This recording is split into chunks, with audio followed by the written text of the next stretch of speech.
Amigos e amigas que acompanham o canal do Luiz Ademar, grande abraço a todos. Terminou agora há pouco, domingo, 6 de agosto, a terceira rodada da terceira fase da Bezinha.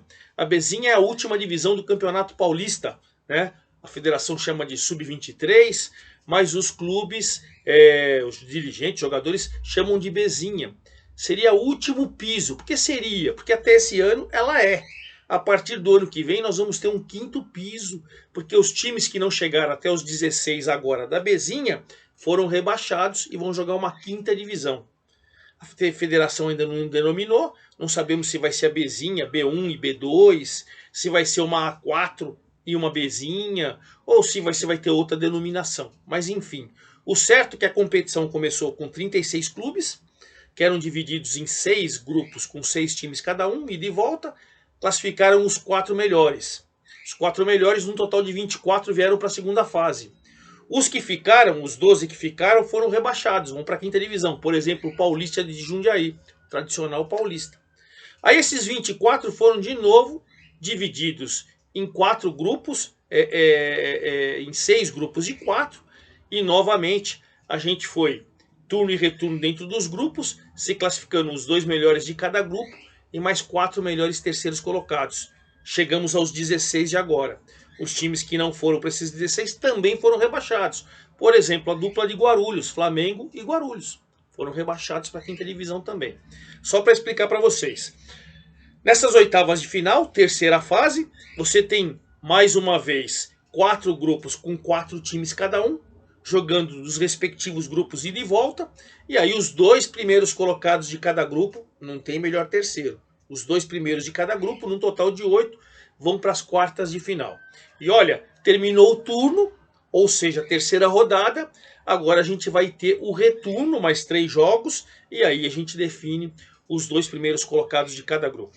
Só para dar um aperitivinho, antes de explicar rodada por rodada, acabando essa terceira rodada, o turno, você tem no grupo 13, 15 de Jaú com 7 e Nacional da Capital com 4. Os 2 estariam classificados.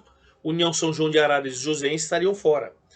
Grupo 14, Catanduva com 5, Rio Branco de Americana com 4, Penapolense com 3 e Jabaquara com 2 estariam fora. Grupo 15, União Barbarense com 7, América de São José do Rio Preto com 5, São Carlense com 3 e Vossen com 1 estariam fora. Grupo 16, Francana única 100% agora, hein? Francana 9 pontos, Taquaritinga 6 estariam classificados. SCA Brasil, Santana de Parnaíba, Independente de Limeira estariam fora, certo?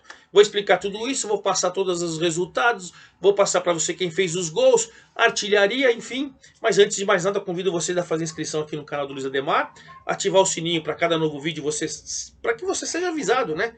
Tem da Série A, B, C, D do Brasileiro, Copa Paulista, Bezinha, enfim, tudo para você. Pedir seu like, sua opinião, sua informação. Vamos trocar ideia que a gente faz sempre lá no meu Twitter, no meu Instagram, Luiz Ademar, JR, Luiz com Z, certo? Bom, então vamos começar, claro, pelo grupo 13, onde 15 de Jaú tem 7 pontos, o Nacional tem 4, União São João tem 3 e Joséense tem 1. O Nacional foi jogar em São José dos Campos, terminou agora há pouco, começou às 10, estou gravando o vídeo meio-dia e 15, acabou a partida agora. E o Nacional conseguiu uma vitória espetacular em cima do Joséense, lá em São José dos Campos, por 1-0.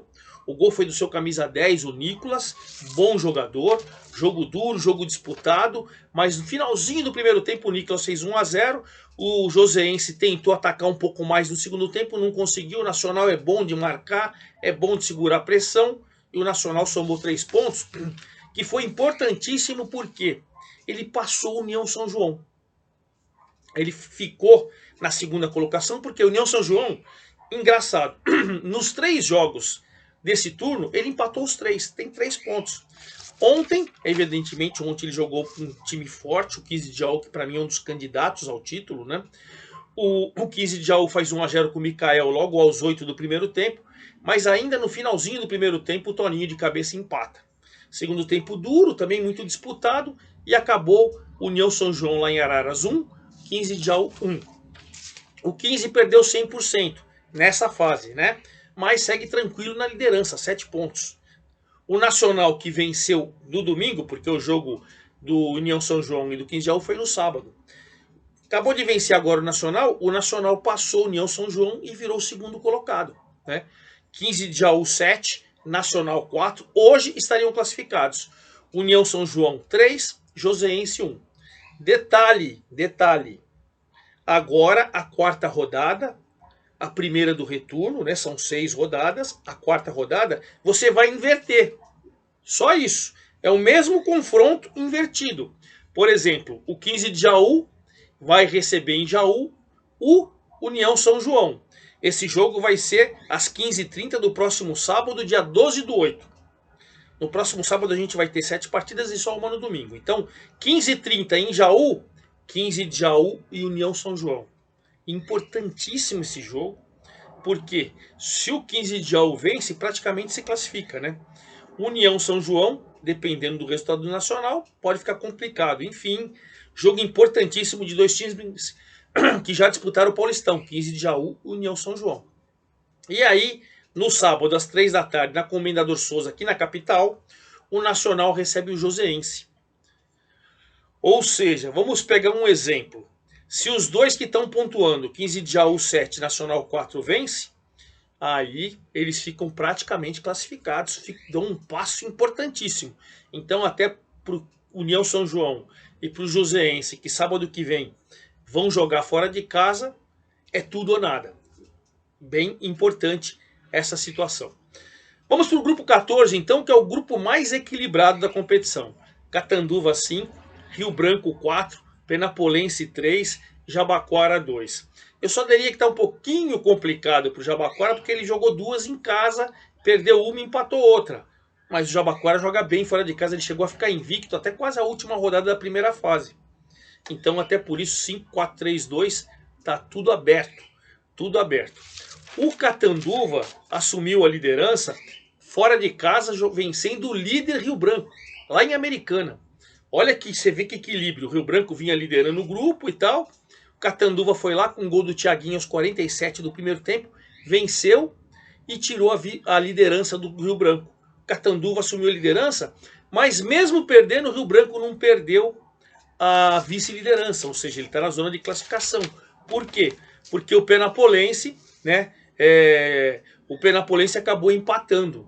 O Penapolense foi jogar com o Jabaquara lá em Santos, o Jabaquara com o Gabriel Patrês estava ganhando por 1-0, mas aos 45 do segundo tempo o Pablo de cabeça empatou e deixou o Penapolense aí numa situação menos delicada, num grupo extremamente equilibrado, né? Você vê que o Catanduva foi pegar a liderança em Americana contra o líder Rio Branco. Catanduva passou com 5 pontos, mesmo perdendo o jogo, o Rio Branco continua na segunda colocação com 4. E aí o Penapolense, que empatou com o Jabaquara, o Penapolense foi a 3. Ele foi a 3, ou seja, o Penapolense empatou os 3 jogos. Está invicto, mas não está na zona de classificação. E o Jabaquara tem 2, é o Lanterna. Agora a gente vai inverter. E essa situação pode ficar um pouco tranquila para quem principalmente está lá fora da zona de classificação. Por quê? Vamos lá. O Catanduva agora vai receber o Rio Branco sábado, 16 horas, em Catanduva.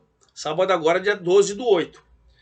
Vamos lá que o Catanduva vença de novo. Quem vencer de Penapolense e Jabaquara vai assumir na segunda colocação. Ou mesmo se o Rio Branco vencer, quem vencer ali pode assumir a segunda colocação. Então esse Catanduva e Rio Branco vai ser importante para a liderança, mas provavelmente o segundo colocado pode perder a segunda colocação. Você vê como está equilibrado. E em Penápolis, às 3 horas da tarde do sábado, o Penapolense recebe o Jabaquara. Então 5 Catanduva, 4 Rio Branco, 3 Penapolense e 2 Jabaquara, equilíbrio total. Semana que vem a gente inverte Catanduva e Rio Branco, Penapolense e Jabaquara. Vamos para o grupo 15, onde o Barbarense é o líder com 7, o América tem 5, o São Carlense tem 3 e o Vossen, gente, que entrou nessa terceira fase invicto, desde a primeira fase, campanha espetacular. Hoje é o Lanterninha com 1 ponto e numa situação extremamente delicada. Extremamente delicada. Você vê o que é uma campanha espetacular, perde a primeira, aí começa a confusão nessa fase que é decisiva, só 2 se classificam. Para o Vossen a situação está muito complicada. Mas vamos lá falar do líder barbarense, que foi jogar com o América em São José do Rio Preto e ficou no 0 a 0. Muito calor, jogo muito pegado, duas equipes ofensivas, mais 0 a 0. 0 a 0 que acabou agradando os dois. Por que acabou agradando os dois? União Barbarense 7, América 5. Os dois hoje estariam classificados, certo? Então, essa situação foi importantíssima. Foi importantíssima. Já o Vossen, que tinha perdido a invencibilidade na rodada passada ao ser derrotado em casa por o Barbarense, perdeu para o São Carlense em São Carlos, 1 a 0. Gol do Zé Vitor de cabeça aos 22. Resultado que deixou o Vossen em situação extremamente delicada, hein? Extremamente delicada. Você vê de invicto, né? Líder, invicto e tal. Agora, União Barbarense 7, América 5, São Carlense 3, Vossen 1. Vamos inverter, quarta rodada, primeira do retorno agora semana que vem. Agora União Barbarense lá em Santa Bárbara do Oeste recebe o América.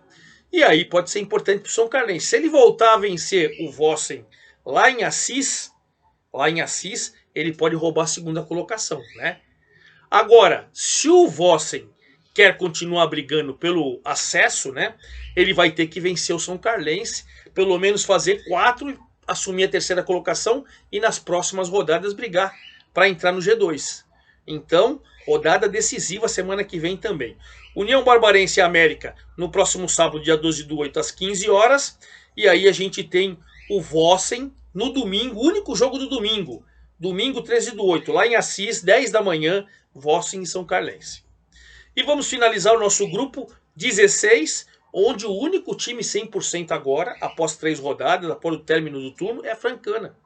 Francana agora há pouquinho, nesse domingo pela manhã, dia 6/8, ela recebeu o Independente, que é o único também com 0 pontos. Francana única 100%, o Independente único 100% negativo, perdeu as 3. A Francana acabou fazendo 2 a 0, um gol em cada tempo. O Marquinhos Roque, logo no comecinho do jogo, pênalti, o Marquinhos Roque fez 1 a 0. Aí no segundo tempo, apesar da pressão, a Francana jogou melhor o tempo todo que o Independente. O Luquinha de cabeça aos 42 do segundo tempo decretou a vitória da Francana 100%. Olha a Francana aí, hein? 9 pontos contra 0. Para o Independente vai ficar meio complicado, né? Claro que a matemática tem 9 pontos em disputa, se ele faz os 9, ele chega com os 9 da Francana, e aí dependendo de uma combinação de resultados, ele pode até chegar. Mas eu diria que está quase eliminado o Independente, está quase eliminado, porque esse grupo é forte, tem 3 times fortes. Ontem eu acompanhei esse jogo pelo YouTube da Federação, o Taquaritinga venceu o SK Brasil por 1 a 0.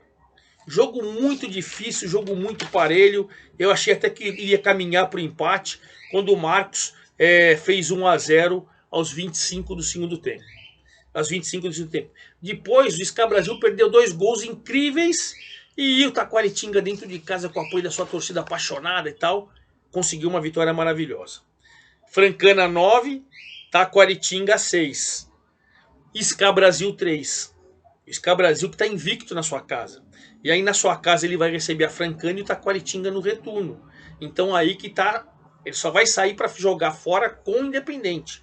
Aí que tá o sinão desse grupo. Por exemplo, semana que vem nós vamos ter em Limeira às 17 horas do próximo sábado, dia 12/8. Independente e Francana. Se o Independente quiser ainda brigar, tem que ganhar de qualquer jeito. A Francana, até com um empate, fica numa situação extremamente privilegiada. Se vencer, eu diria que está até classificada. Então, sábado que vem, muito decisivo para os dois times. E aí vamos inverter. Taquaritinga com 6 pontos, vai jogar em Santana de Parnaíba com o SK com 3. Se o SK vence, ele vai a 3 junto com o Taquaritinga. E aí eles vão estar brigando, de repente, de acordo com o que a Francana fizer, ou para a segunda vaga, ou de repente até para ultrapassar a Francana.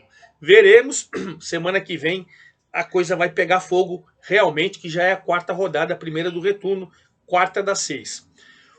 O artilheiro do campeonato continua o Marcos Uberaba do SK Brasil, que não marcou na rodada, tem 11. O Christian, que é o segundo, já saiu, a Inter de Bebedouro saiu logo na primeira fase, mas o Christian fez 9, já está jogando na Ponte, tá? Ele está jogando a Copa Paulista até pela Ponte Preta. O Coutinho do América não marcou, tem 8. O Matheus do Mantiqueira tem 8, mas já saiu o Mantiqueira. O Gabriel do Taquaritinga também tem 8. não marcou. Wesley do Catanduva, Matheus da Francana, ninguém fez, então continuam com 7 gols. Semana que vem eu volto, no domingão, com todos os detalhes dessa rodada decisiva, a quarta, a antepenúltima das oitavas de final ou terceira fase da Bezinha, a última divisão do Campeonato Paulista. É isso aí, forte abraço a todos, até lá!